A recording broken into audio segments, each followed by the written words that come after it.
Hi friends, வாங்க இன்றைக்கி kitchen வ்ளாகரில் சூப்பரான ஒரு ரோட் சைட் சட்னி பார்க்கலாம். இதை தண்ணி சட்னின்னு சொல்லுவாங்க. இது கூட இட்லி, தோசை, முட்டை தோசை எல்லாமே ரொம்ப நல்லாயிருக்கும். ஸோ இதை எப்படி செய்கிறதுன்னு பார்க்கலாமா?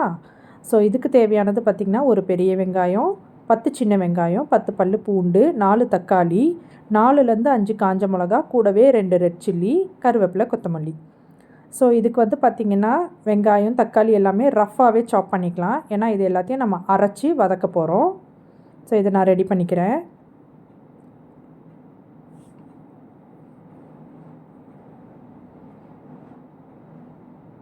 ஸோ இது கட் பண்ணதும் நம்ம எல்லாத்தையும் அரைச்சிக்கலாம். ஒரு மிக்ஸி ஜாரில் சீரகம், பூண்டு, சின்ன வெங்காயம், பெரிய வெங்காயம், காஞ்ச மிளகா எல்லாத்தையும் போட்டு நான் அரைச்சிக்க போகிறேன். காஞ்ச மிளகா என்னோடய டேஸ்ட்டுக்கு ஏற்ற மாதிரி நான் போட்டிருக்கேன். இது மீடியம் ஸ்பைஸாக தான் இருக்கும். உங்களுக்கு இன்னும் ஸ்பைஸ் வேணும்னா இன்னும் 2 காஞ்ச மிளகா ஆட் பண்ணிக்கோங்க. ஸோ அடுத்தது தக்காளி நம்ம தனியாக அரைச்சி வச்சுக்கலாம். இப்போ வந்து பார்த்திங்கன்னா, கடாயில் ஒரு 3லேருந்து 4 ஸ்பூன் நல்லெண்ணெய் போட்டிருக்கேன். அது கூடவே கடுகு போட்டு தாளிச்சிக்கிறேன். கொஞ்சம் உளுந்து போட்டு செவந்ததும் நம்ம அரைச்சி வச்சுருக்க அந்த வெங்காய பேஸ்ட்டை போட்டுக்கலாம். இதை நல்லா வதக்கணும். பச்சை வாசனை போகிற வரைக்கும் நல்லா வதக்கிக்கோங்க.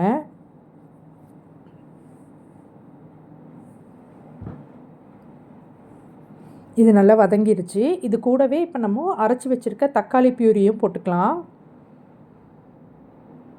கொஞ்சமாக தண்ணியும் சேர்த்துக்கலாம் இதோட.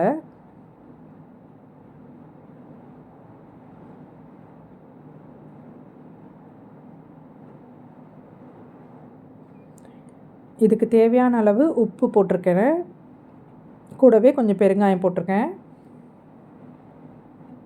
இதை மூடி வச்சு நல்லா கொதிக்க வைங்க.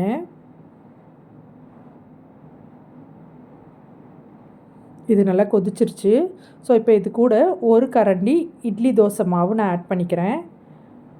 இதை ஆட் பண்ணதும் கொஞ்சம் திக்னஸ் கொடுக்கும். ஸோ தண்ணி விட்டு நான் டைல்யூட் பண்ணிக்கிறேன். இது நல்லா கொதிக்க வைங்க ஒரு 5 நிமிஷம். அவ்வளோதான். கருவேப்பிலை, கொத்தமல்லி போட்டு இறக்கிக்கலாம். ஸோ இது கூடவே இன்றைக்கி நான் வந்து சூப்பரான ஒரு முட்டை தோசை தான் சர்வ் பண்ண போகிறேன்.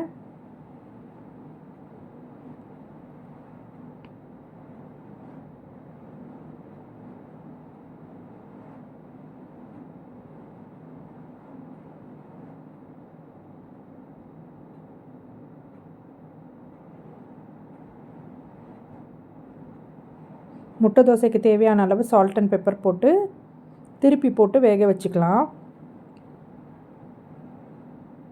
அவ்வளோதான். ஸோ இன்றைக்கி டின்னர் என்னென்னு பார்த்தீங்கன்னா, சூப்பரான முட்டை தோசையும் இந்த தண்ணி சட்னியும் தான். ட்ரை பண்ணி பாருங்கள். பாய்.